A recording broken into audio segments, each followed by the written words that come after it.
리더십이 무엇이냐고 할 때 무엇이 리더십이 아니냐를 먼저 얘기하는 것이 굉장히 중요합니다. 많은 사람들이 힘을 가지면 리더십이 생긴다고 생각합니다. 그래서 모두 다 대권을 잡으려고 합니다. 대능은 없으면서도 대권은 잡아야겠다. 그래서 다들 대권을 잡으려고 합니다. 그러나 여러분, 힘이 있으면 사람들이 존경합니까? 나 총을 들고 누가 이 방에 들어와서 꼼짝 마 그러면 우리는 그 사람 시키는 대로 하겠죠. 총이 두려우니까. 그러나 결코 그 사람이 우리의 진정한 의미의 리더라고 볼 수는 없죠. 총이 떨어지는 그 순간 그 사람의 리더십은 없습니다. 그렇다면 지위가 리더냐, 포지션이 리더냐, 내가 사장님이 되면, 내가 과장이 되면, 내가 목사가 되면, 내가 대통령이 되면 사람들이 자연적으로 나를 존경하겠지. 그러나 오히려 사람들이 제일 싫어하는 게 뭐죠? 능력과 인격이 안 되는 존재가 너무 무거운 자리에 앉아 있으면 그걸 사람들이 못 견뎌합니다. 차라리 그 자리에 앉지 않았었으면 별로 욕을 안 먹을 사람이 자기 능력과 인격이 오버하는 자리에 앉으면 그것이 오히려 그 사람의 리더십의 권위를 떨어뜨리죠. 그렇다면 리더십은 전문성이냐? 여기에 대해서 상당히 의견이 분분합니다. 전문가는 우리 존경할 만하지 않습니까? 뭐든지 한 분야를 깊이 파서 일가견을 이뤘단 말이죠. 대단하다. 전문가다. 그런데 전문가의 바로 그 장점이 치명적인 단점이 됩니다. 왜냐하면 이 전문가란 한 우물을 깊이 판 사람인데 너무 우물을 깊이 묵상하면서 파다 보니까 자기 우물만 우물이라는 거예요. 다른 우물은 내 우물을 위해서 존재한다. 세일즈만 평생 한 사람이 회사의 사장이 되면 세일즈 디파트먼트를 위한 회사로 만들어 놓습니다. 그러다가 한참 시행착오를 겪은 다음에 균형 감각을 가지게 되죠. 그래서 오히려 전문성이 리더십이 아닐 수도 있습니다. 그런 의미에서 저는 오늘 전방향 리더십이라는 이슈를 가지고 여러분과 함께 얘기하고 싶습니다. 이 단어는 원래 그 IBM이나 기업 그 최고 경영자들을 대상으로 평가 시스템을 할 때 360도 리더십이라는 그 단어에서 제가 발췌해 온 것입니다. 이 기업체에서 이 중역들을 평가할 때 탁월한 기업체들의 그 평가하는 시스템이 우리가 참 본받을 만한 게 있는데요. 우리는 보통 그냥 위에 사람이 아래 사람 보고 그냥 저 친구 쓸만하군 그러고 그냥 주관적인 평가를 하지 않습니까? 그러나 이제 그 세계화되는 기업들을 보면은 이 인간을 평가하는 데 있어서는 전방향적인 360도적인 평가가 필요하다. 이 사람의 보스가 직속상관이 어떻게 이 사람을 생각하는가, 그리고 이 사람의 동료가 이 사람을 어떻게 보는가, 이 사람의 밑에 사람이 이 사람을 어떻게 보는가를 깊이 아는 것이 중요하다는 것이죠. 자, 이런 의미에서 지금 나눠드린 그 아웃라인에 보면 이 큰 원이 그려져 있지 않습니까? 그리고 중간에 또 원이 있고 거기에 이제 셀프라고 쓰여 있죠. 자, 여러분 자세히 보십시오.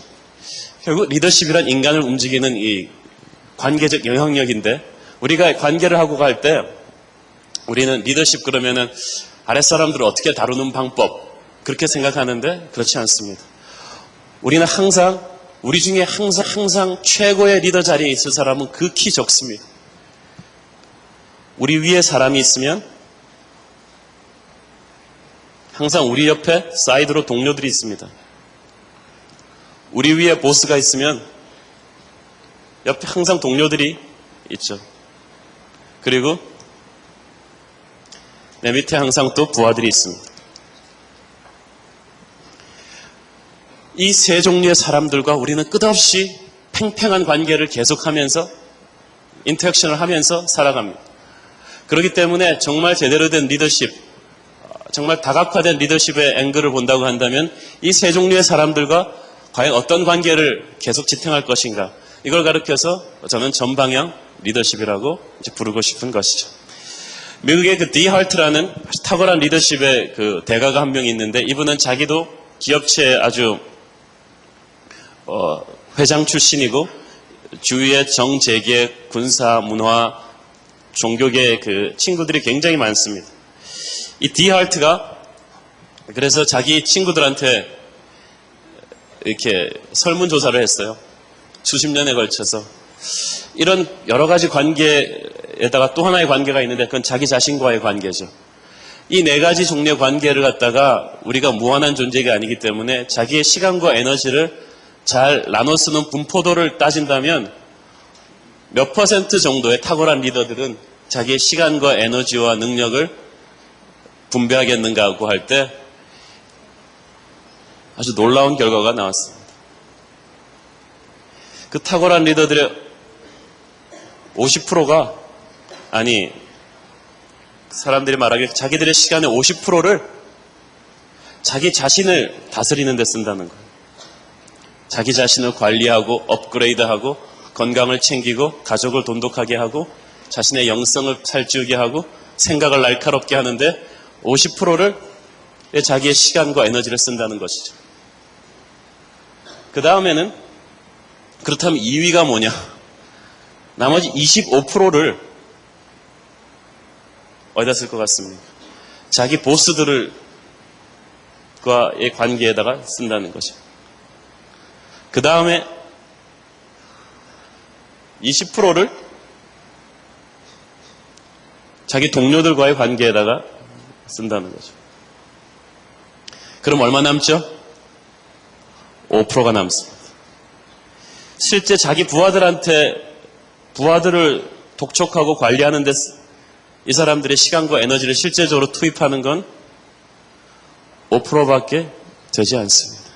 나중에 제가 말씀드리겠습니다만은 이 맥킨지사라는 세계적인 조사회사가 한국의 CEO들, 최고 경영자들을 작년에 연구하고 나서 아주 쇼킹한 결과를 말해줬어요. 이게 세계적인 리더들의 추세인데 한국의 CEO들은 거의 그 노조를 관리하고 보스를 관리하는데 자기 시간의 거의 3분의 1을 쓰고 있다는 거예요. 그러니까 이 자기 자신을 업그레이드하고 이 동료들과의 관계를 통해서 자기를 날카롭게 하는데 제대로 된 시간과 에너지를 투자하지 못하기 때문에 한국의 CEO들이 자기 발전이 상당히 저하되고 있다는 것을 지적해주고 갔습니다. 굉장히 중요한 포인트라고 생각합니다. 자, 어쨌든 이 결과가 디할트에서 나왔을 때 미국의 많은 지도자들이 충격을 받았어요. 그 말을 한 사람이 디할트만 아니더라도 믿을 수가 없었을 거예요. 왜냐하면 여러분, 가령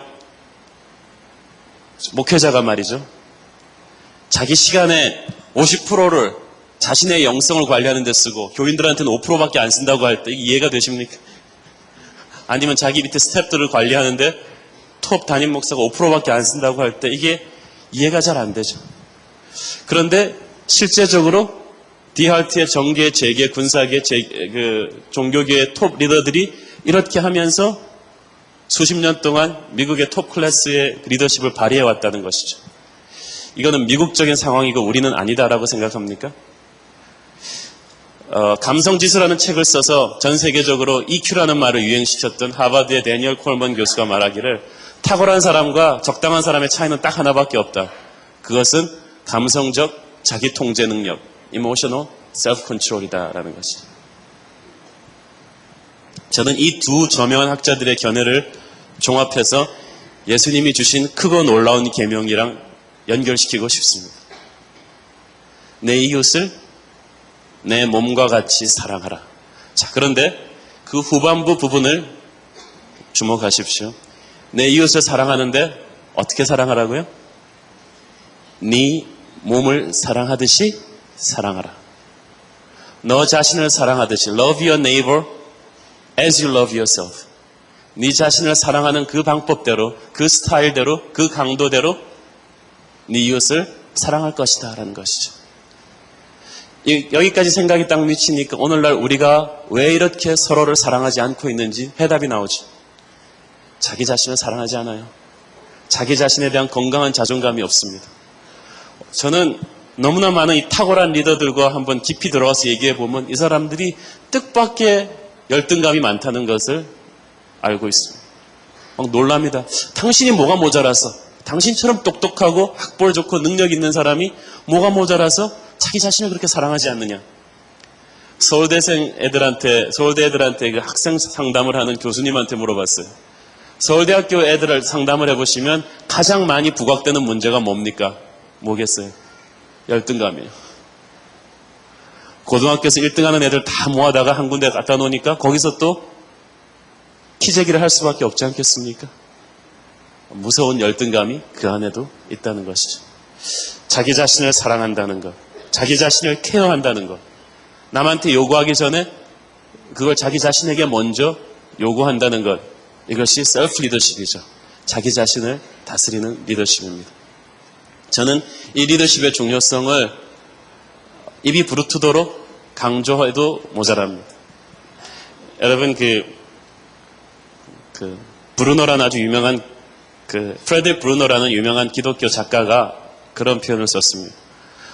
의사와 목회자들, 사람을 다루는 사람들한테 쓴 에세이인데 거기 어떤 말이 나오냐 하면은, 만약 당신의 사랑하는 딸이 급류에 휩쓸려 내려가고 있다고 하자. 그럼 당신은 어떻게 하겠는가? 흥분해서 그냥 다짜고짜 물속에 뛰어들겠는가? 그러면 당신도 죽고 딸도 죽는다. 흥분하는 건 도움이 되지 않는다. 이때야말로 당신의 생에서 가장 냉정하고 가장 강해져야 할 때다. 정신을 차리고 옷을 벗어 던진 다음에 물줄기를 먼저 따라 내려가서 든든한 둔덕에서 튼튼하게 기댈 수 있는 나무를 찾은 다음에 그 나무에 자기를 묶고 딸이 내려올 때 냉정한 판단력으로 순간적으로 딸을 끄집어내서 건져낼 때만이 당신도 살고 딸도 사는 것이다. 당신이 진정 인간을 돕고자 원한다면 자기 자신을 먼저 케어하도록 해라. 오늘 얼마나 많은 목회자들이 저를 포함해서 우리가 하고 있는 설교를 우리 자신부터 먼저 들어야 합니까? 우리가 교인들한테 쉬라 그러면서 우리는 안 쉬잖아요. 우리는 기도하라 그러면 가르치면서 우리 자신은 기도하지 않잖아요. 설교 준비하기 위해서 빼고 내가 은혜 받기 위해서 책 안 읽잖아요. 이러니까 내 말은 영성 속에서 무엇이 나가겠습니까? 제가 1년에 꼭 한 번씩 꼭 보는 책 중에 리처드 박스터의 Reformed Pastor라는 책이 있습니다. 참된 목자상이라는 제목으로 번역된 걸로 알고 있는데, 거기에 보면은 청교도들의 목사들의 목사라는 그분이 뭐라 그랬냐면, 오늘날의 모든 교회 문제는 목회자들이 먼저 예수를 잘 믿으면 된다고 했습니다. 예수를 잘 믿는 것이 무엇입니까? 예배하면서 그 다음 프로그램 생각하는 것이 아니라 예배하면서 그 예배의 감동 속으로 내 자신부터 들어가는 것이죠. 교회를 부흥시키기 위해서 전도 프로그램을 하는 게 아니라 내 옆집에 살고 있는 또리 아빠가 지옥 가는 게 정말 걱정이 돼서 내가 그 사람 붙들고 전도하는 것이죠. 그것이 목사가 예수 잘 믿는 것입니다. 자기 자신을 케어하는 것이죠. 그러므로 자기 자신이 뜨거운 영성에 젖어 있기 위해서 목회자가 말씀을 보고 기도를 하고 공부를 한다면, 그렇게 자기 자신을 다스린다면 그것이 이 다른 리더십에도 영향력을 미칠까요? 안 미칠까요? 반드시 미칩니다. 그러나 내가 피곤하고 짜증이 나고 쉬지 못하고 교인들을 위한다고 하면서 막 돌아다니기만 한다면 결국 그것이 오히려 장기적으로 볼 때는 모두를 다 죽이는 일이란 말이죠. 오늘날 제가 만나본 교계뿐만이 아닙니다. 우리나라의 영향력 있는 정치 리더십이나 재계 리더십들을 보면 제가 보기엔 너무 바빠요. 너무 바빠서 실제적으로 제대로 일을 못해요. 왜냐하면 자기 자신을 업그레이드 시키는 시간이 없기 때문에. 제가 알고 있는 바로는 이 세계의 탁월한 리더십들은 보면은 자기 자신을 개발하기 위해서 쓰는 시간이 하루에 2-3시간은 반드시 있습니다. 전화도 안 받고 이메일도 끄고 완전히 거의 도 닦듯이 자기 자신을 업그레이드 시키는 그런 시간이죠. 저는 당신에게도 그런 셀프 리더십의 시간이 필요하다고 생각합니다. 당신은 이런 질문들을 자기 자신한테 물어봐야 됩니다. 나는 너무 자신을 몰아붙임으로써 육체적, 정신적, 영적으로 탈진되고 있지 않은가? 피곤이 너무 쌓이면 나도 모르게 주위 사람들에게 신경질과 피곤에 가득 찬 언행을 하게 되죠. 여러분, 시간 관리는 어떻습니까? 너무 꽉 짜이고 기계적인 것은 아닙니까? 아니면 적당히 쉬고 자신을 돌아볼 수 있는 룸이 있습니다. 당신은 또 너무 게으르지 않습니까? 영적 지도자가 인격과 실력이 업그레이드 되지 않으면 이건 마치 몇 명의 차 때문에 트래픽 생기는 것과 똑같습니다. 리더가 발전을 안 하면 트래픽입니다. 쫙 차들이 막혀서 교통체증이 걸려버리죠. 아니면 당신은 당신 자신을 사랑합니까? 있는 그대로 받아들이며 축복합니까? 아니면 당신은 옆에 동네에 당신보다 더 탁월한 목회자, 더 탁월한 리더십을 보면서 항상 질투하고 하나님은 왜 내 꼬라지는 이렇게 만드셨나 하면서 그렇게 자신을 학대하지는 않습니다. 이런 모든 것들이 여러분 자신의 셀프 리더십, 자기 자신을 다스리는 리더십이 어느 정도 건강한가를 말해주는 척도가 될 것입니다. 예수님의 일생을 보면요, 철저한 이 셀프 리더십에, 자기 자신을 관리하는 리더십의 표본이었다고 볼 수 있습니다. 거의 의도적으로 군중들한테서 자기 몸을 빼지 않습니까? 호수 한가운데로 나가고 한적한 곳으로 가고 철저하게 하나님으로부터 자기를 충전시키는 시간을 갖습니다. 저는 여러분에게 이 점을 굉장히 강조하고 싶습니다. 저는 항상 개혁의 칼날, 정의의 칼날을 들고 세상을 변화시켜야겠다고 설치는 사람들한테 꼭 해주고 싶은 말이 있어요. 개혁은 당신 자신부터 시작하셔. 온 세상을 다 개혁의 대상으로 보면서 온 세상을 다 사정하고 정죄하고 청문회하고 개혁하면서 당신 자신은 개혁하지 않습니다. 우리 스스로 잘하면 모든 것이 잘 됩니다. 자, 거기에 우리가 이제 50%를 쏟았다고 했죠. 두 번째가 있습니다. 내 윗사람을 움직이는 리더십에 25%를 씁니다. 이 윗사람을 움직이는 리더십을 가리켜서 저는 이 팔로우십이라고 부릅니다. 예수님이 성경에서 리더십에 대해서 얘기하실 때 실제적으로 리더십이라는 단어는 쓰신 적이 제 기억에는 한 번도 없는 걸로 알고 있어요. 그 대신 예수님이 굉장히 많이 사용하셨던 말이 있는데 그거는 follow라는 말입니다. 만약 네가 나를 따르면 내가 너를 사람 낚는 업으로 만들어주겠다. Follow me. 그러면 내가 너를 사람 낚는 업으로 만들어주겠다. 아무든지 자기 십자가를 지고 나를 follow, 따르지 않으면 결코 하나님의 나라에 합당치가 않다. 그가 아들이실지라도 하나님 아버지께 온전히 follow, 하나님을 온전히 순종하는 법을 배웠기 때문에 하나님께서 그를 모든 만물 위의 머리로 앉히셨다. 예수님은 우리에게 이 팔로우십의 파워를 보여주셨습니다. 오늘날 우리는 서로 리더가 되려고 하고 우리 애들 키울 때도 너는 다음 세대를 책임지는 리더가 되라고 하는데 만약 제가 여러분의 자식한테 축복 기도하면서 얘가 다음 세대 리더들을 잘 섬기는 팔로우가 되게 하여 주십시오. 그러면 아마 목사님 기도 다시 해달라 그럴 거예요. 어떻게 그렇게 야심적인 기도를 할 수가 있습니까? 우리는 리더십을 역할의 개념으로 보지 않고 신분 상승의 개념으로 보기 때문에 그렇죠. 이런 식으로 리더십을 생각하게 되면 이 사람들의 특징은 대화할 때 절대 남의 말 듣지 않습니다. 집에서 왜 와이프가 남편한테 잔소리를 계속 하는지 아세요? 그럼 남편이 그러죠. 왜 한 말 또 하고 또 하냐? 왜 계속 하는지 아세요? 안 듣는 것 같으니까 계속 하는 거예요. 진짜 성의껏 들으면 얘기 안 합니다. 근데 안 들으니까 계속 하는 거죠. 서로 다들 불만을 갖고 있는 것 같아도요. 인간관계 불만 아주 간단한 것 같아요. 다들 네가 내 얘기 안 듣는다는 거죠. 네가 내 생각대로 안 움직인다는 거죠. 그게 불만이죠. 모든 조직은 마찬가지입니다. 이것은 우리가 따르는 법을 제대로 익히지 못했기 때문에 그렇습니다. 사람들이 모르는 게 있는데 명령하는 것보다 순종하는 것이 더 큰 영향력입니다. 여러분이 인기를 장악하는 방법은 딱 하나 있습니다. 남의 전문성에 귀를 기울여주면 간단해요. 열심히 귀를 기울여주는 것이죠. 서로에게 순종함으로써 우리는 다른 사람의 장점을 내가 흡수해서 더 큰 사람으로 자라게 되는 것이죠. 항상 내가 얘기하고 있는 사람은 남의 거를 흡수할 시간이 없는 것이죠. 이런 의미에서 이 팔로우십은 정말 중요한데 이 윗사람을 움직이는 팔로우십에서 우리가 기억해야 될 게 있습니다. 그것은 힘의 불균형을 인정하자는 것이죠. 이 말이 무슨 말이냐 하면 우리가 이 위에 사람을 대할 때 항상 이 겪는 갈등은 내가 뭐가 서러워서 지금 네 밑에 있단 말이냐라고 생각하고 있어요. 그래 지설아 나는 그냥 참는다. 언젠가는 나도 쨍하고 해뜰 날이 오면 나도 보스가 되겠지. 그러면서 이 보스를 굉장히 젊은이들 말로 하면 티꺼운 눈초리로 쳐다보고 있어요. 그런데 문제는 보스가 그걸 알아요. 강아지도 지 싫어하면 아는데 모르겠어요. 이놈들이 다 딴 생각하고 있구나 하는 걸 알아요. 그때 보스는 가슴이 아픕니다.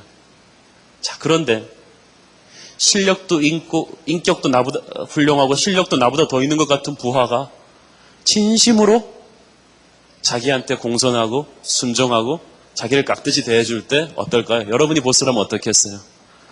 이 부하를 함부로 대할 수가 없습니다. 얘가 왜 이러지?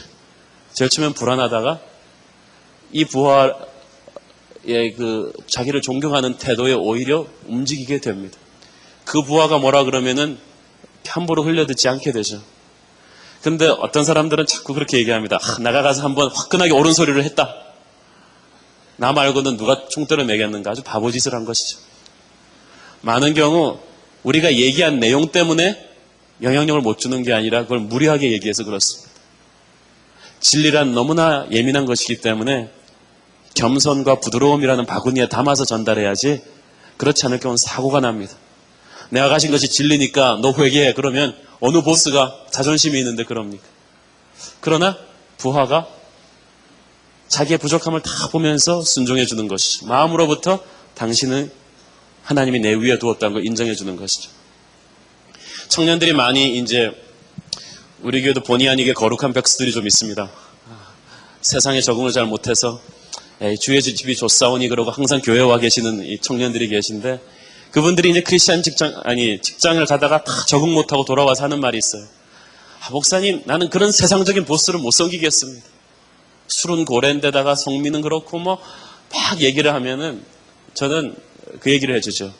다니엘이나 요셉의 보스는 어땠다고 생각하냐? 에스더의 보스는 어땠다고 생각하냐? 에스더의 남편 같은 경우는 툭하면 부하들을 반동강 내서 죽이는 아주 잔혹한 성미의 왕이었습니다. 바벨론이나 페르시아의 그 궁정은 수없이 많은 권력과 음란한 문화와 요즘과 똑같죠. 정치인들의 서로를 견제하는 싸움이 난무했던 그런 곳입니다. 거기서 다니엘이 요셉이 어떻게 했을까요? 예수 안 믿는 보스라고 그래서 그의 죄를 지적하고 그를 야단치고 그랬을까요? 그러지 않았어요. 자신의 신앙의 순결을 지키면서 동시에 이 보스한테 깍듯하게 대해줬어요. 왜? 다니엘은 그 모든 힘의 근원이 하나님이 세워준 것임을 알았기 때문이죠. 여러분, 세상의 힘에 대해서 너무 갈등하지 마세요. 우리는 완벽한 사람을 세우는 게 아니에요.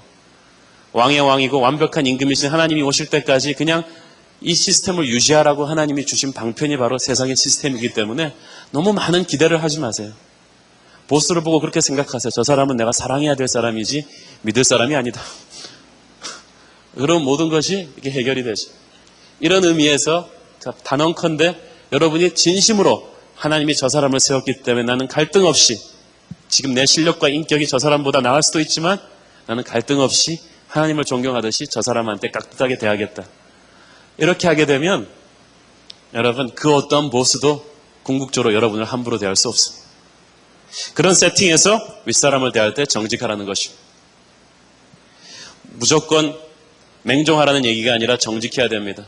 이 사람이 치명적인 에러를 할 때 우리는 아무리 무서운 윗사람이라 할지라도 가서 얘기를 해줘야죠. 정직하게.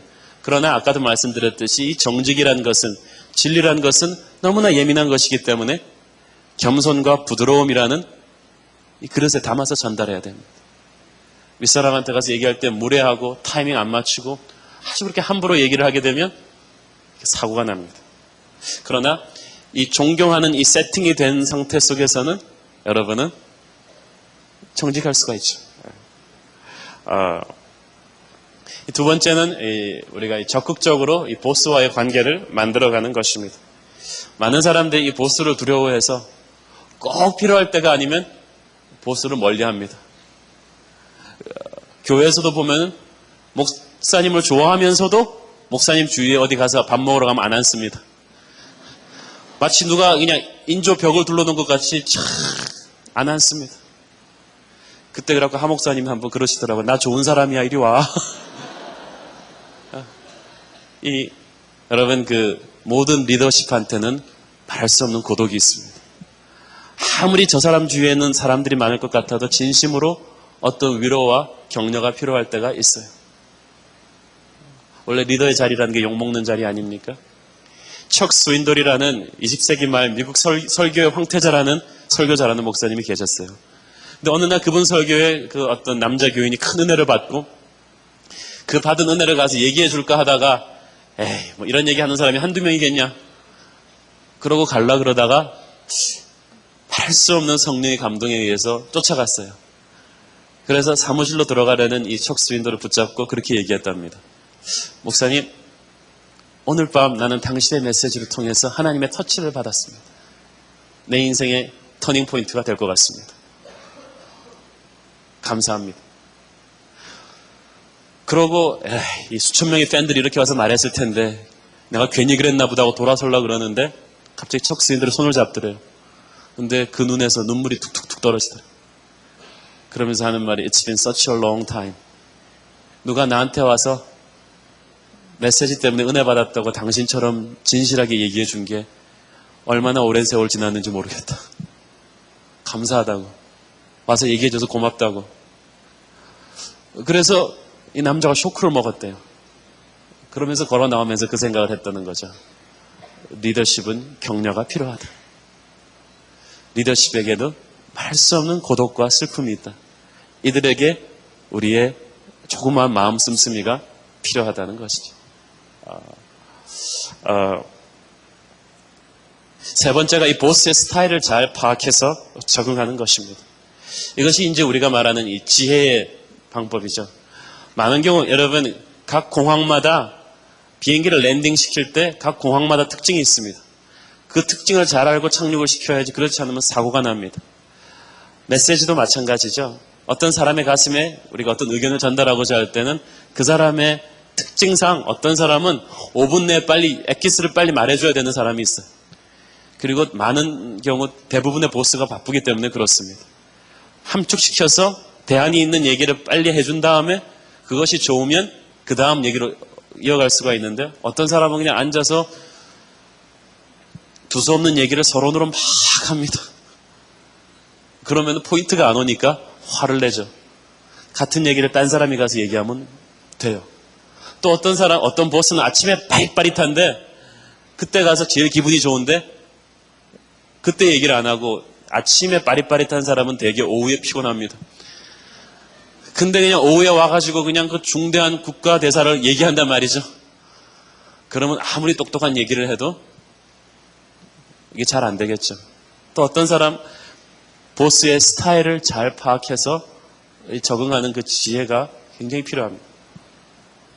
네 번째는 그렇지만 역시 아무리 관계를 잘해도 자기에게 주어진 일을 확실하게 하는 게 필요합니다. 저는 이 한국말에 이 끝내준다라는 말을 정말 좋아합니다. 정말 그렇습니다. 보스의 입장에서는 일단 스태프가 아이디어를 냈으면 일을 끝내주기를 바랍니다. 많은 탁월한 학자들의 문제가 뭔지 아세요? 아이디어가 많은데 끝내주는 아이디어가 전혀 없어요. 자기가 그 아이디어 가지고 책임지지 않습니다. 아마 아이디어 낸 사람 보고 자기 보고 실천까지 다 하라 그러면 조심할 거예요. 그렇지 않습니까? 그래서 역사를 만드는 사람들은 보면 대부분이 군인이지 학자들이 없습니다. 너무 생각이 많으면 리더십은 어렵습니다. 그래서 태도는 겸손하게 할진데 여러분의 그 엑스큐션, 실행 능력은 확실하게 해줘야 됩니다. 맡겨진 책임을 최선을 다해서 끝낼 때 여러분은 이 보스와의 그 관계가 아주 돈독해지게 될 것입니다. 여기에 25%, 제가 보기엔 25% 이상인 것 같아요. 이렇게 참으로 자기 자신을 쳐서 순종하는 훈련을 우리가 할 때 우리는 진정으로 남을 거느릴 수 있는 그런 리더십으로 업그레이드 하게 된다고 생각합니다. 세 번째가 동료들을 움직이는 리더십입니다. 팀 리더십인데요. 여기에도 20% 정도의 리소스와 시간을 투입합니다. 영국 케임브리지 경영대학원에서 최근 아주 재미있는 실험을 했습니다. 케임브리지, 옥스퍼드는 여러분들 아시다시피 영국 최고의 명문 대학생들 아닙니까? 거기서 영국 최고의 그 브레인들인 이 젊은이들을 놓고 120개의 소그룹 팀을 만들었어요. 그리고 모든 팀들한테 가상 비즈니스 프로젝트 하나씩을 주고 거기에 대한 대응 방책을, 프로젝트를 하나씩 만들게 했어요. 니네들이 회사의 경영진이라면 어떻게 할 것인가. 그리고 인간의 개인의 IQ가 팀을 이루면 어떻게 될까를 테스트하기 위해서 한 대여섯 개 그룹은 케임브리지에서 제일 개인 IQ가 좋은 애들만 갖다 묶었어요. 그래서 얘네들의 성적은 최고일 것이다. 묶었는데 결과가 어떻게 나왔겠어요? 개인의 IQ가 최고 뛰어난 애들을 묶은 그룹의 그룹 IQ는 최하로 나왔어요. 왜 그렇게 됐을까 하고 분석을 했더니 먼저 너무 높은 개인 IQ를 가진 이 천재 팀들에서는 서로의 생각이 옳다고 하는 경쟁적인 토론에 주어진 팀 시간의 대부분을 허비해버렸다는 것이죠. 대안이 아닌 지적 쇼맨십 싸움으로 그 팀 시간을 다 끝내버렸다는 것이죠. 그리고 두 번째는 개인 IQ가 뛰어난 이 인재들이 모여가지고는 모두가 주어진 일의 이론적인 면들을 분석하는 데만 골몰했지 실제로 이것을 몸으로 뛰면서 실행하고 실행한 것을 관리하고 관리하는 것을 평가하는 그런 사람들은 거의 없었다는 것이죠. 전부 다 아이디어만 내고 지시만 하는 거예요. 그러니까 한마디로 말해서 지나치게 개인 IQ가 뛰어난 구성원들이 모이면 그룹 IQ가 저하될 수 있다는 결론이죠. 이것이 왜 우리나라처럼 개인적으로 뛰어난 국민들이 모인 나라의 국가 경쟁력이 생각했던 것처럼 나오지 않는 이유죠. 저는 택시를 탈 때마다 우리나라 택시 운전수 아저씨들의 그 탁월한 정치적인 식견과 경제 문제를 뚫어보는 해안과 사회 인심을 파악하는 능력에 대해서 정말 놀람을 금치 못합니다. 정말 대단합니다. 이렇게 뛰어난 국민들이 왜 그룹 IQ가 안 모아질까? 개인 IQ가 너무 뛰어나기 때문에 그래요. 국가 경쟁력이라는 게 무엇입니까? 그룹 IQ 아니겠어요? 그런데 그래서 이 그룹 IQ가 탁월하게 나온 팀들은 구성원이 어떻게 됐는가 봤더니 거기는 가보니까 아이디어맨은 한두 명밖에 없어요. 그 다음에는 이걸 몸으로 뛰면서 실천에 옮기는 엑서큐션 하는 사람이 줄을 이뤘고 그 다음에 꼼꼼하게 평가하는 하고 관리하는 사람이 있고 마지막에 그 전체의 그림을 봐주는 사람이 있고 그 다음에 그걸 실행시키는 관계기관을 접촉하는 관계를 잘하는 사람들이 골고루 섞여 있더라는 것이죠. 여러분 여기서 우리는 중요한 것을 배우죠. 서울대생들만 모여놓고 우리나라 운영하라 그러면 잘할까요? 그렇지 않아요. 섞여야 된다는 것이죠. 하나님께서 그래서 다 각자의 특성과 은사에 따라서 우리를 다 섞어놓은 것이죠. 이 동료들을 움직이는 리더십에서 중요한 것은 힘의 균형을 인정하는 것이죠. 여기서는 아무도 칼자루를 쥐고 있지 않지만 실은 모두가 칼자루를 쥐고 있는 상태입니다. 아니 적어도 자기가 칼자루를 줘야 된다고 생각합니다. 저는 이 동료 리더십이 솔직히 제일 어렵다고 생각합니다. 입사 동기죠. 학벌 비슷하죠. 니나 내나 인물 비슷하지. 그런 상황에서 동료가 먼저 승진을 한단 말이에요. 과장이 가면서 좀 더 많이 웃어줬어요. 그럼 막 헷갈리기 시작합니다. 이 동료 리더십이 얼마나 힘든가를 보여준 게 바로 예수님의 제자들 아니겠습니까? 여러분 예수님한테 신학교 교육을 3년 받으면 어떨까요? 탁월한 영성을 가진 인재들이 나올까요? 예수님이 돌아가시기 직전이니까 한 3년은 제자훈련을 받은 이 친구들이 설교를 충분히 못 들었겠어요? 기적을 못 봤겠어요? 근데 이 사람들의 마지막 심각한 인생을 건 리더십 토론이 뭡니까? 누가 제일 크냐? 누가 제일 크냐? 그래가지고 엄마가 접근했어요. 중년의 아줌마가 딱 접근하더니 주여 주님의 나라 임하면 내 아들들을 당신의 우편 왼편에 앉혀주시옵소서. 근데 그 정보가 샜어요. 그때 제자들이 화가 났어요. 그런 얘기를 해서 화가 났느냐? 아니에요. 자기 엄마보다 먼저 와서 화가 났어요. 어떻게 우리 엄마는 이렇게 늦을 수가 있느냐? 치맛바람의 원조죠. 어쨌든 막 분위기가 흉흉해졌어요. 마지막 순간에 마리아는 와서 옥합을 깨고 있는데 예수님의 제자들은 와가지고 그냥 저 자식이 그러면서 막 흉흉해지고 있어요. 예수님께서 하나님 나라에서 으뜸되고자 하는 자는 가장 낮게 섬기는 자가 돼야 된다 그래도 아무도 시큰둥해요. 씩씩거리고 있어요. 그러다가 이제 여관방에 들어갔어요. 그 당시는 맨발로 샌들을 신고 다니니까 발이 얼마나 더럽겠어요. 들어가면 노예가 발을 씻겨줘야 되는데 또 돈은 없어서 쌈방에 들었기 때문에 발 씻겨줄 종이 없어요. 그러면 이스라엘 문화상 제일 후배가 발을 씻겨야 됩니다. 근데 문제는 아무도 자기가 최고 후배라고 생각하는 사람이 없었어요. 베드로는 쫙 보면서 속으로 생각합니다. 내가 그래도 수석인데 얘네들이 서열을 모르네. 요한은 베드로를 보면서 그렇게 생각하죠. 우리 아버지 세베대 집에서 배를 렌트해서 먹고 살던 것이 수석이라고 폼을 잡다니 주인집 도련님을 몰라보고, 제일 공부 많이 한 유다는 보면서 그러겠죠. 무식한 것들이. 전부 다 그 생각하면서 그냥 왜 발꼬락내는 진동을 하는데 그냥 앉아가지고 다들 그 갈등을 하고 있어요. 동료 리더십의 최악의 상황입니다. 오늘날도 우리가 그러고 있지 않습니까? 앉아있는 자리 말이죠.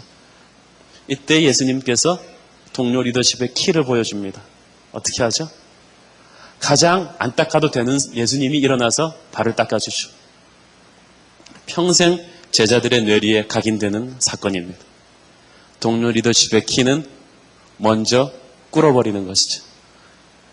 가장 안 꿇어도 되는 사람이 먼저 꿇어버리면 돼요. 예수 믿은 지 얼마 안 되는 그 사회 인사 한 분이 저한테 그 얘기를 했습니다. 목사님, 예수 믿는 사람들이 세상에 영향 주려면 방법은 간단합니다. 결정적인 때에 몇 번씩만 손해보면 됩니다. 그런데 솔직히 예수 믿고 나서 우리 크리스찬들이 손해본 게 뭐 있습니까? 주일날 골프 시간 조정해서 교회 나오고 11조 내는 거 외에 예수 믿고 나서 손해보는 게 없지 않습니까? 기독교의 특징은 목숨까지도 손해보는 데 있는데,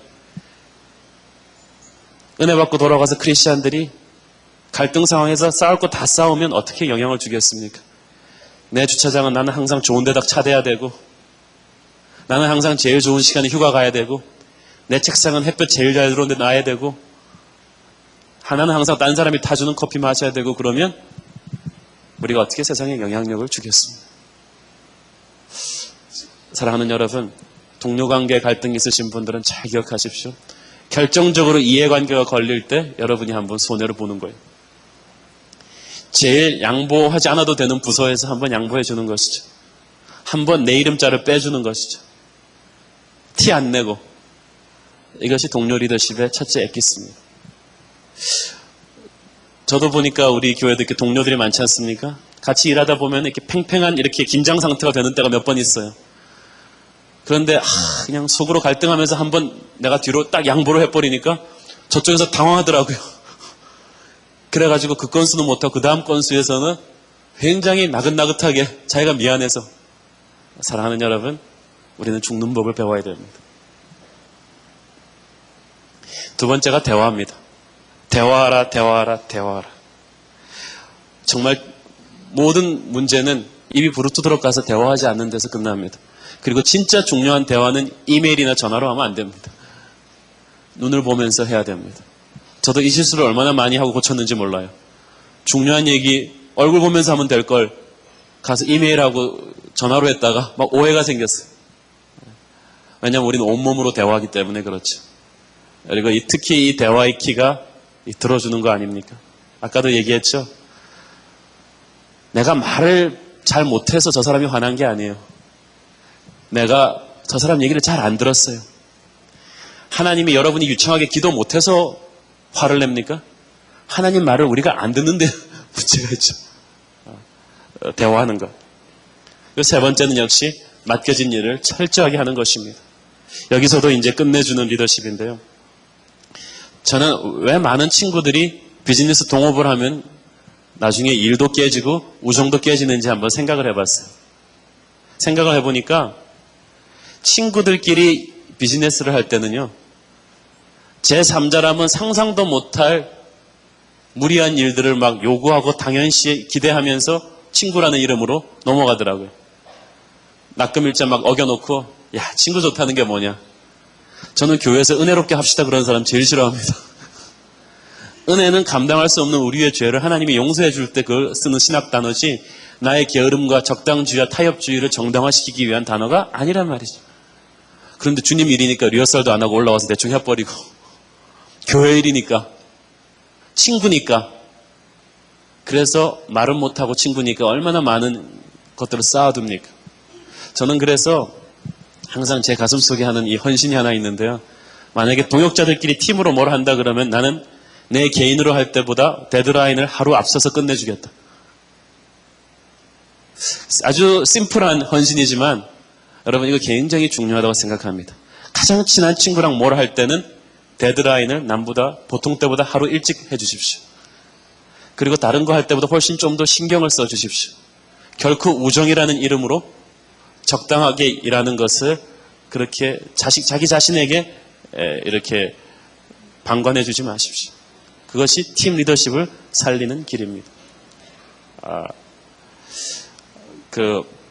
아주 탁월한 청소년부 전도사가 하나 있었어요. 대형교회 전도사님인데 애들한테는 완전히 오빠였죠. 그래갖고 막 자기도 머리 물들이고 그러면서 너무너무 잘하는데 이 전도사의 특기는 다른 부서가 많은 교회니까 이 청소년부가 7시까지 쓰고 비워주면 그 다음 부서가 들어가는데 항상 우리가 먼저 얘기를 해주거든요. 그 다음 행사가 가령 청년부 언니 오빠들이 예쁘게 차려입고 가서 결혼을 위한 만남 행사를 하니까 깨끗하게 치워주고 나가라. 그러는데 마지막 순간까지 이 친구들은 막 먹은 피자 조각 다 흘려놓고 청소도 안 하고 그냥 엉긴 채로 막 나가버립니다. 그러면 그 들어와서 깨끗한 옷 입은 언니 오빠들이 다 치워야 되는 때가 한두 번이 아닙니다. 몇 번 얘기해도 듣지를 않습니다. 청소년들이 좋아하는데 무슨 소리냐는 것이죠. 동료들의 가슴에, 청년부, 대학부 교육자를 하고 있는 동료들의 가슴에 한이 쌓여갑니다. 자, 가을이 돌아와서 청소년부가 늘어서 교사 모집을 합니다. 어디 가서 모집해야 될까요? 대학 청년부에 가서 모집합니다.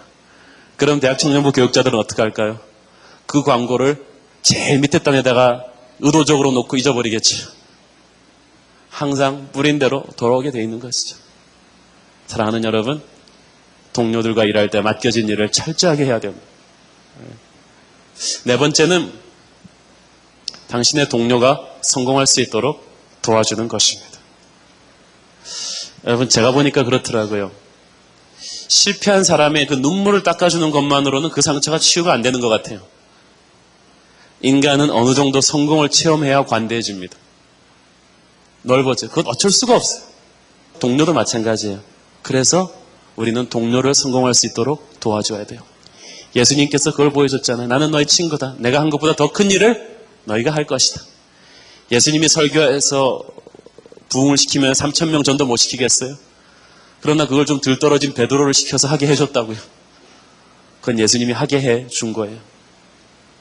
저는 장애인 올림픽에서 본 그 광경이 아직도 기억이 납니다.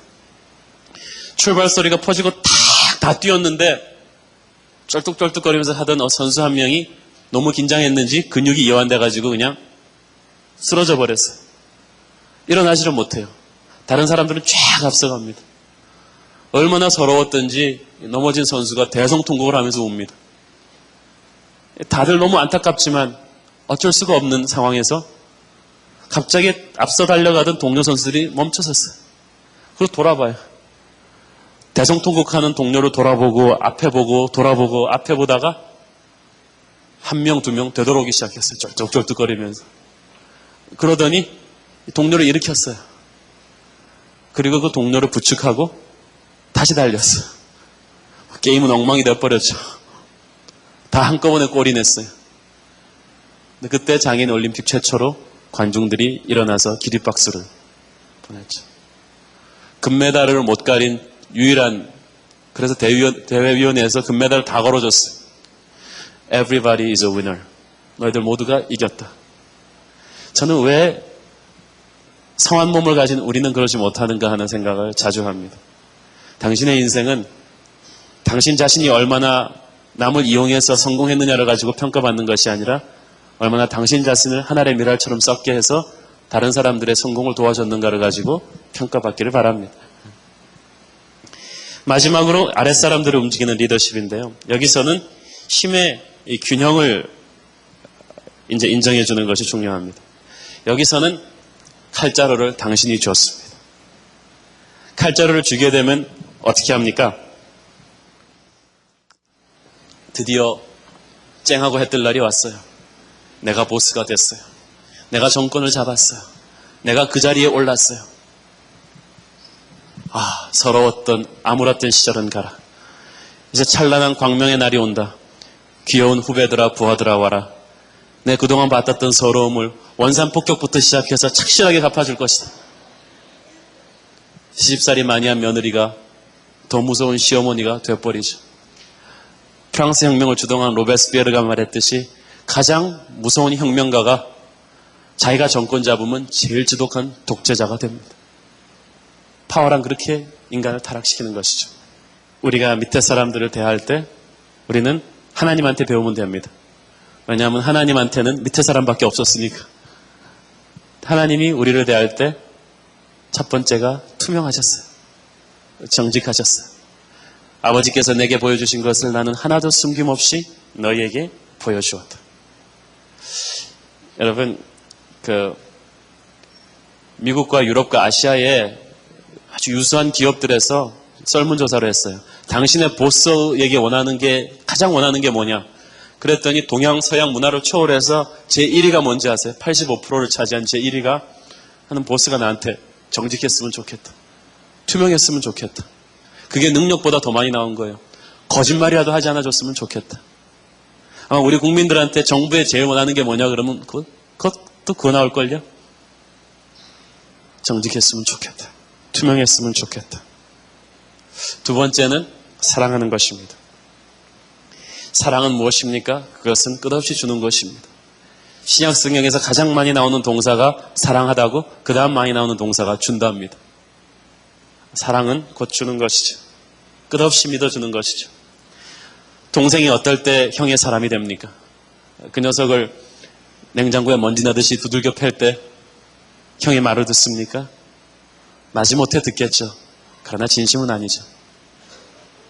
오히려 그 녀석의 터진 코피를 닦아주고 흐르는 땀을 메꿔주고 터져버린 무릎팍을 붕대로 싸매어준 다음에 그 녀석을 등에다 업고 터벅터벅 걸어서 돌아올 때 동생은 핏물처럼 형의 가슴속으로 몰입해 들어옵니다.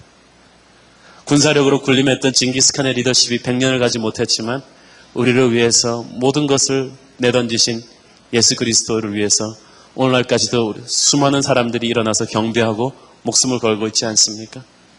사랑이 가장 놀라운 리더십입니다. 이 사랑을 다음 세대에게 줄 수 있는 가장 큰 방법은 당신의 지식과 경험과 기술의 노하우를 모두 전수해 주는 것이죠. 가르쳐 주는 것입니다.